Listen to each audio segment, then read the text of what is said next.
When it comes to signing players at West Ham, I've always had this sort of ethos, as it was, maybe something like that. Or message in terms of what you want from a new signing. And the top one for me is wanting to play for West Ham, wanting to come to the club. That's got to surely be the most paramount, the most important aspect of bringing a player to West Ham, is that they want to be there. They embrace the club. They want to be part of it and excited by the project, all that kind of stuff. I just want to have players that want to be here. I don't really care about ability. If they're not engaged and not really wanting to be here, looking over their shoulder and keen on moving on, I immediately kind of want them out, or don't want to sign them, and that has always been the case, I feel, with Niclas Fullkrug. He is someone that has never really come across as someone that's wanting to be at West Ham. And that was obvious. It was a really bizarre signing. Let's have it straight. A very odd choice for West Ham, considering the fact that the summer that he was purchased, i.e. last summer, we spent a vast majority of it, certainly a big period of it, looking to sign John Duran from Aston Villa. Disastrous for West Ham and how we handled it. Typical, really. We weren't very good. We were in negotiations with Villa back and forth for quite some time, and then it felt like we were really close to getting it done. And all of a sudden, no, we wouldn't get it concluded. We weren't willing to match Villa's valuation on the player, and we then went and signed Füllkrug. And at the time, I remember thinking, this is just a smokescreen. West Ham are purely doing this to get Villa back to the negotiating table. We can get a deal done for Duran. So I never really anticipated the deal would happen.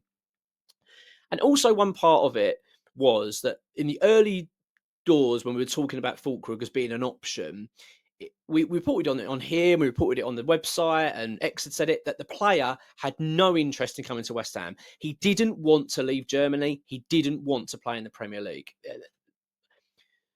So hence why, when we were sort of going, West Ham are advancing talks of Füllkrug, I kind of thought, we're not going to get the guy. We don't really want him. We want to get Duran. So I did find it odd when suddenly he was then known to be flying over for a medical. I thought, oh, this is a bit strange, and maybe we do want him, and maybe he's had a change of heart. It then materialised that the big driver for Füllkrug to come to West Ham was money. It was a financial move. And I'm not knocking the guy for it. Look, this happens in life. But what my point is, when you have to throw money at someone to convince them to come and join you, I just don't know why you're bothering. If they're saying to you, I don't want to play for you, and then you go, well, I'll double your salary, they're going, all right then. I don't think that's a good way to be joining a football club. So I never really bought into this Füllkrug signing. I'm going to be honest, I always thought it had problems attached to it in regards to him wanting to be here. And then coupled with the fact that he's got a really checkered past in terms of injuries. And we are now experiencing that now. We're already on his second serious injury, and we're only a few months, not even a year into the time. Half a year into his time at West Ham. So it's been a disaster. So the fact that Füllkrug, by the way, wants to leave West Ham is not really a big shock. What's interesting is, and this is news that's come out today, this is from Nizat Mother Brown, so KUMB, and basically stating that Füllkrug had instructed his agents, Entourage, his team, get me out of West Ham. I want to be out of this football club. And this instruction came in latter part of last year, December time. So he wanted a move in January. Now, we know that Juventus were interested. I did a couple of videos on Füllkrug around that time, and I made it really I couldn't have stressed it enough that I didn't want to see Füllkrug playing because I was so worried about him getting injured. I thought, if we're going to sell him, just keep him away from first team football, get a deal done, move him on, bring someone else in.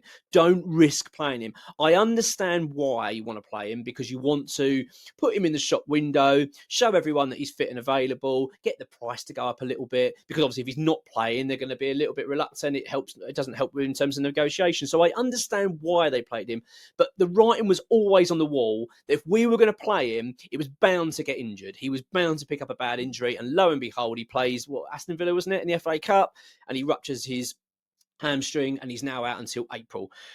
He missed now. He'll probably get the last couple of weeks, 2 or 3 weeks, possibly of the season. Do you know what I mean? This is now where we are at with Füllkrug. So it's a real shame that we've put ourselves in this position, because I don't want this guy being at the football club if his desire is to leave. It just feels like he's never wanted to be at the football club. And this was obviously a big mark against Tim Steidton's name, not to keep kicking the guy, you know what I mean? He's not at the club anymore, so I'm not really bothered. We move on.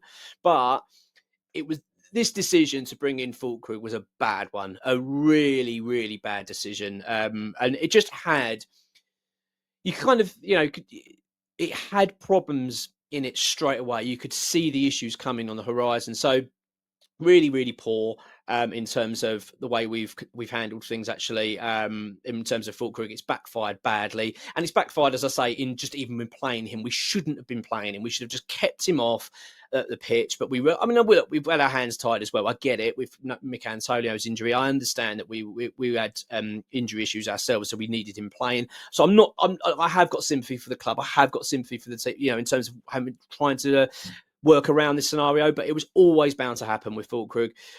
So a Füllkrug exit is very much on the cards for the summer. He will be leaving West Ham, certainly. I'm almost certain of this, pending, of course, his fitness. This is now the issue.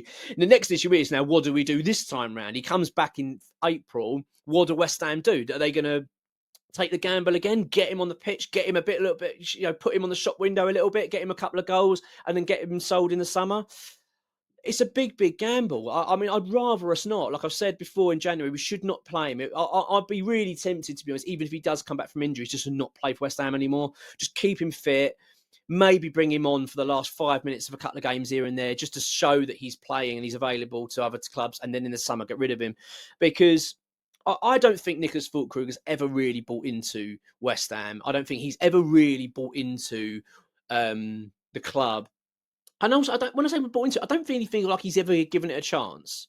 Do you know what I mean? It feels like he's always come here with this sort of mindset of not really wanting to be here, not really wanting to be in the Premier League, because we knew this anyway. Again, why we pushed ahead and desperately threw money at the guy, I don't know.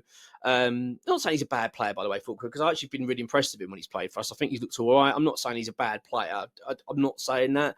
But he doesn't want to be here. So, as I've said, it doesn't matter how good the player is. If they don't want to be at your football club, then why are we pursuing these deals and push him so hard? How many times as well in transfer windows have West Ham spent weeks and weeks and weeks chasing players that have basically come out publicly and said, I don't want to go to West Ham, but we just ignore it and keep going and keep going. It's got that feel about it, and it really frustrates me. So reading this, as you can probably tell from this video, it annoys me. I'm looking and thinking, well, do you know what, mate? You've come here.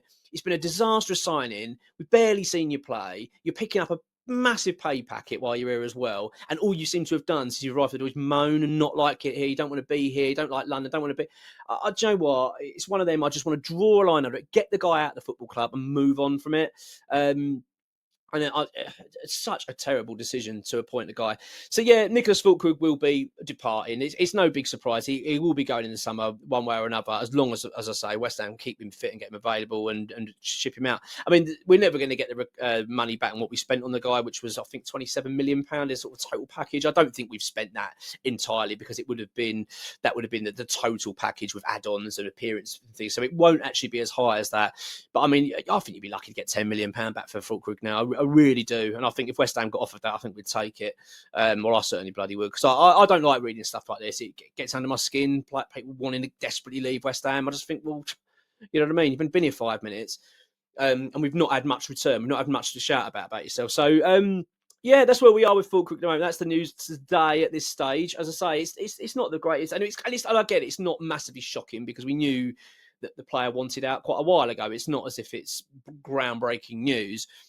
What's interesting is the fact that the player really wanted a January move, and we didn't play our cards well in that. I really think we could have, as I've said, like in terms of if he comes back this season, which I suspect he will, is that then if you're going to give him game time, just give him a few minutes here and there, just to sort of give him a bit of game time, so he's getting those appearances up, and at least then by the time he comes to summer, you can say, look, he's been fit and available for the last couple of months. He's been playing as a sort of bit part role for the team, and we want to move him on now, but he's fit and available, and at least then he gives you an opportunity to move him on.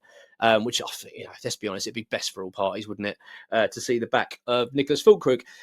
So yeah, that's where we are with him. The club have strenuously denied, by the way, the talk of Lucas Paquetá and the Flamengo link. There was talk that Flamengo had trying to get, and sorry, no, there was talk that Lucas Paqueta's agents were trying to get a deal done with Flamengo for a £20 million deal to take him back to Brazil.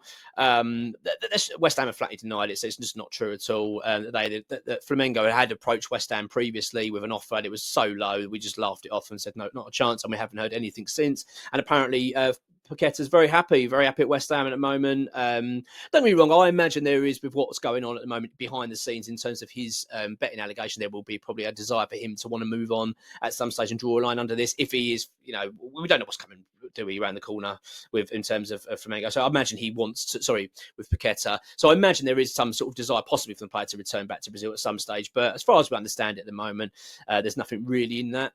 So, but yeah, that's where we are at the moment. As I say, it's a little bit slim pickings at the moment with news of West Ham. It's a bit quiet out there. It's West Ham obviously busy on the training ground at the moment, preparing for Brentford on Saturday. I'm buzzing for that game. Can't wait to get back to watching some football. It'd be good. And I think Premier League's back tomorrow, isn't it? It's Liverpool versus Everton. So hopefully we'll have a bit more news by that time. Waiting for an update from XWHU employee as to what's going on behind the scenes, etc. And we'll obviously try and keep our videos thick and fast till then. We've got our preview coming on Friday for the Brentford games. That'd be good. But look, any other big news, bits and pieces we'll talk about on here. And we'll keep it as fresh as we can. It's just a case of now getting ourselves gearing up back to football. And which I've got to be honest, I don't know about you, I'm really intrigued to see how West Ham are going to play now after having a couple of weeks on the training ground with Graham Potter and having the likes of Paquetá, Todibo back in the squad. You've got James Ward-Prowse as well, Evan Ferguson, you've got Edson Alvarez as well, fit and available. I'm really looking forward to it. So let's wait and see. Hopefully I'm right and it'll be a decent day. But look, I'll try and come back to you tomorrow with some more news. Until then, come on your irons.